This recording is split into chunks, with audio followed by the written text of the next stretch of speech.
Hello and welcome to the KB6. My name's Glenn. Thank you for joining me this morning. We're going to talk briefly today about the minimum effective dose workouts and how you know what your minimum effective dose is.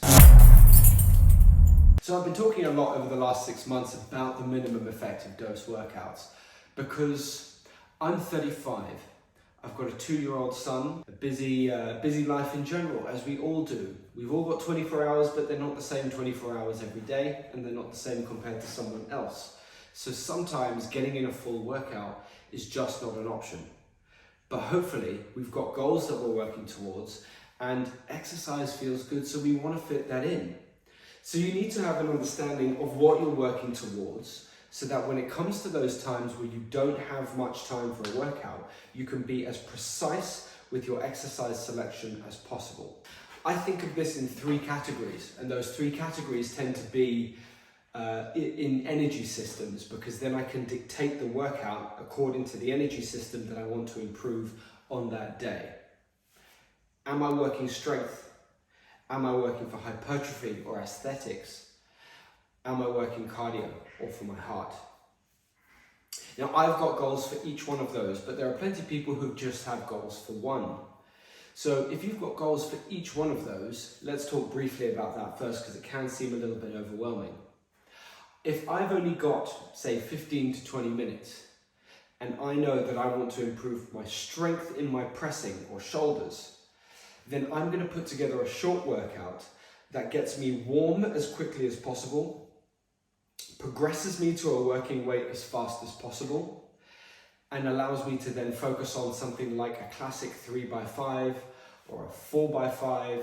You get the idea. A strength set that I can focus on working my strength in the range or muscle that I'm trying to improve, get through those working sets as quickly as I can with a weight that is going to encourage my progress, and then that's the end of the workout.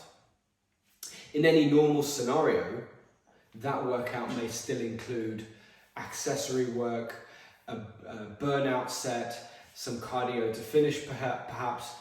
There's going to be a lot more in the ideal scenario of what that workout looks like. But in our minimum effective dose, we need to target the bit of that workout that we're really in the gym to do, or that we're really using our equipment to accomplish, and just hit that as fast as we can. Now, the same thing goes for goals with hypertrophy or aesthetics. I do spend some of my week working towards aesthetic goals because it's great being strong, but I don't particularly want to walk around looking like crap if I feel really strong but don't look good too. I'm a little bit vain, and I'm okay with that. So when it comes to working towards aesthetic goals, if your minimum effective dose just needs to work towards that, then I'm going to try and do drop sets for the target muscle to overload that target muscle as quickly as I can.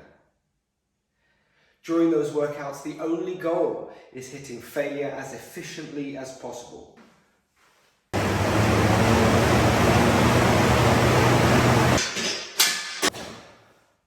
Let's say I've got cardio goals. For me, I'm not particularly working towards big cardio goals, but I always want to take an element of training and make sure I'm looking after my heart and my lungs. Well, that's pretty simple then. I'm going to do things like supersets and rounds. If I don't have access to cardio equipment, I might use things like burpees. If I've got a skipping rope, then I'll use that. Even if you have a kettlebell, it's perfect. High volume swings with body weight squat jumps is a really simple example of how you can use 2 movements to overload your cardiovascular system. You do rounds for time, let's say EMOMs, every minute on the minute you go with those 2 exercises. You'll only need about 12 minutes to really push yourself hard and make sure that your heart has got the workout you need to hit that minimum effective dose.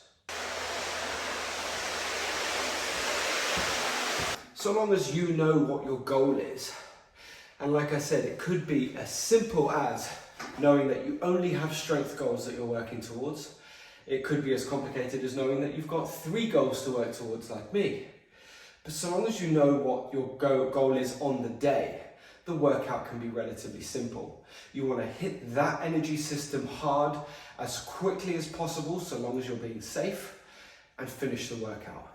Minimum effective dose workouts do not have to be long, but they're there to make sure that you keep taking regular steps towards accomplishing your goals, no matter what that goal is. You don't need to get complicated with equipment, you just need a little bit of foresight. I hope that's been helpful, and if it has, please like and subscribe. Share this video with someone who thinks they never have time for a workout, because I promise you, if you've thought through your goals with the equipment you have to hand, you don't need much longer than about 7, in some cases for like cardio workouts, or 20, 25, maybe even 30 minutes for sort of strength workouts, and you can really hit that minimum effective dose to keep you moving forward.